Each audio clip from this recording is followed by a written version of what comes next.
La Minute Littéraire avec Sabina. Bonjour Sabina. Bonjour Hervé. Alors, si je te dis les sœurs Mitford, on va tout de suite me dire le gang de la Tamise, n'est-ce pas? Alors, on va te dire ça, mais c'est un tome 2. Donc, en fait, il y a un tome 1 avant. Et alors, honnêtement, je ne connaissais pas les sœurs Mitford. Alors, c'est dans une série qui s'appelle Les Sœurs Mitford Enquête. Et donc, il y a plusieurs tomes. Le gang de la Tamise, c'est le deuxième. Et il y a effectivement, au tout début du livre et de chaque livre, un arbre généalogique. Parce qu'il faut s'y retrouver. Dans la famille, il y a 6 filles. Il y a un fils, et donc il y a le père et la mère. Donc tout ça se passe dans un manoir anglais, oui. Mais là, tu me dis, c'est le tome 2. Si on n'a pas lu le tome 1, on rentre directement dans le vif du sujet? Aucun problème, puisque moi, je n'avais pas lu le tome 1. Je suis tombée à la médiathèque, en fait, sur ce livre, et je me suis dit, tiens, ça a l'air sympa. Mais je pensais que c'était un roman de pure fiction. Et en fait, non, les sœurs Mitford ont existé. Il y en a même une qui a habité longtemps en France. Donc, le fils est décédé pendant la guerre. Le seul fils de la famille est décédé pendant la guerre. Et les sœurs ont eu des destinées tout à fait différentes. Alors, il y en a 2 qui ont tout à fait répondu aux vœux des parents. C'est-à-dire qu'elles se sont mariées, elles vont suivre les courses à Scott. Elles sont bien pensantes, avec une vie conforme à celle des parents, c'est-à-dire dans un conservatisme total.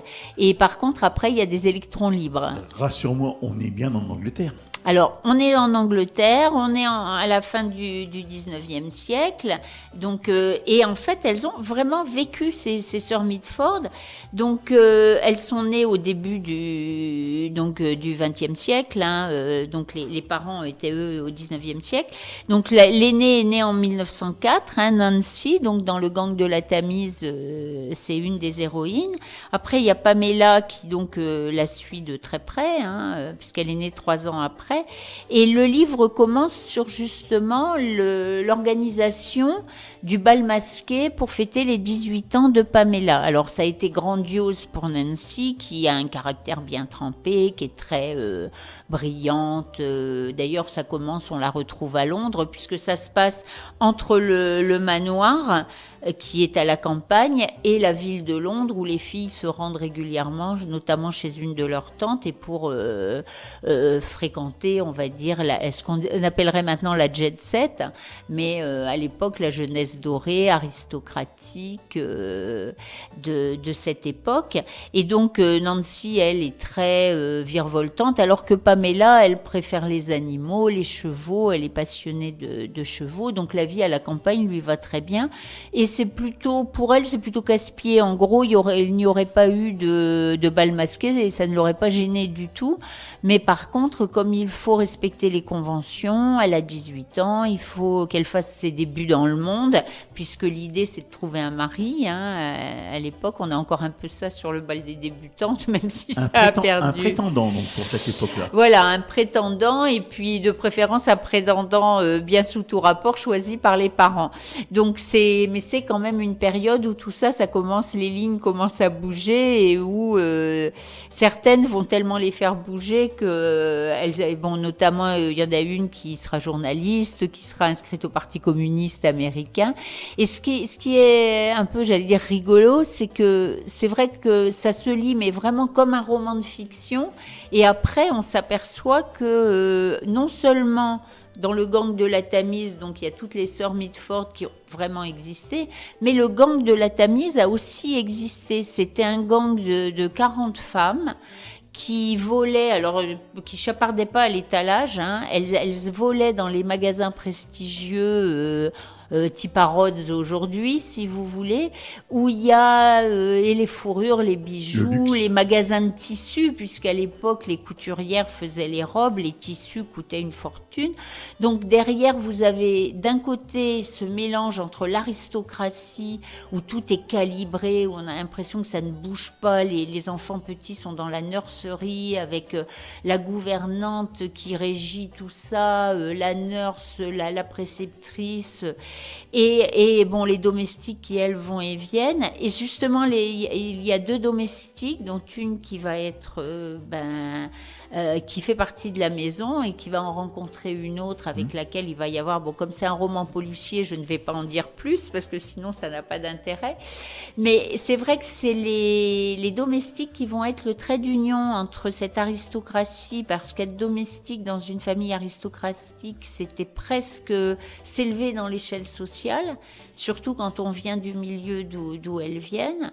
Et après, il y a quand même ce lien un peu comme un élastique qui vous retire vers, à chaque fois que vous avancez, ça a tendance à vous ramener vers les milieux interlopes avec tout ce qui est les roadsetters, les brigands. Et il y a donc ce gang de femmes avec une chef de bande comme à sa tête, comme il se doit.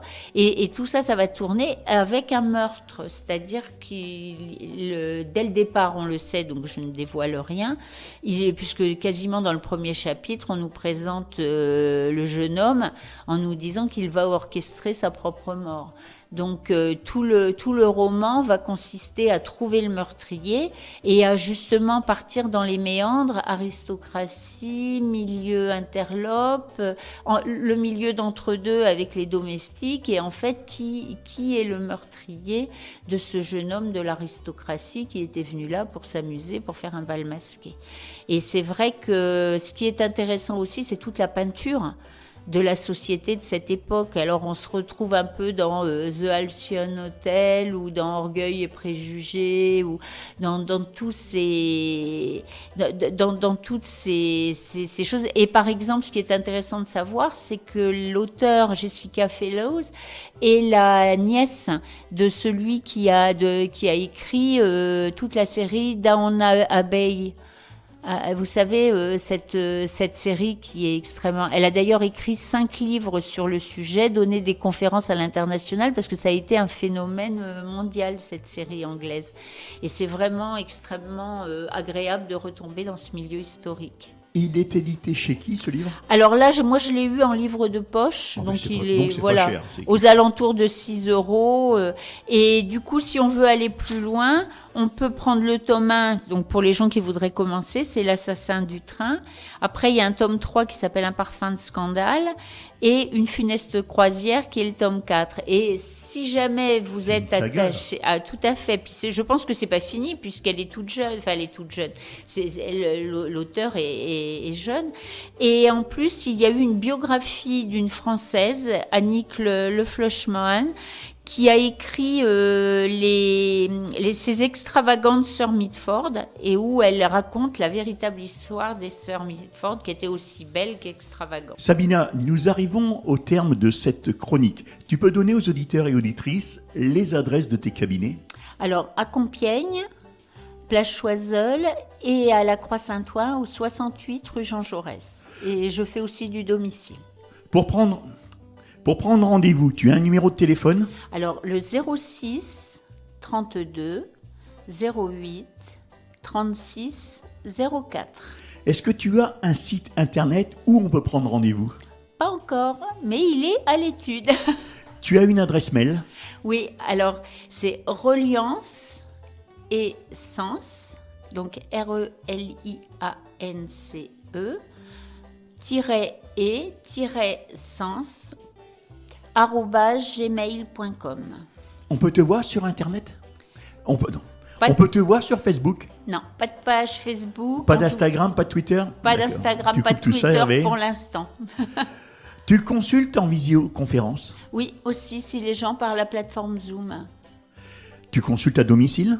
Oui. Tu as des jours pour ça ?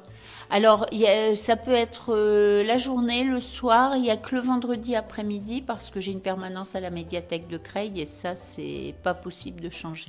Allez, tu en donnes ton numéro de téléphone ? Alors, le numéro, c'est 06 32 08 36 04. Sur ces bonnes paroles, qu'est-ce qu'on peut te souhaiter, Sabina ? Prospérité, santé, on peut y aller pour les vœux comme à la nouvelle année. Et bien sûr, je souhaite la même chose à tous les auditeurs et toutes les auditrices.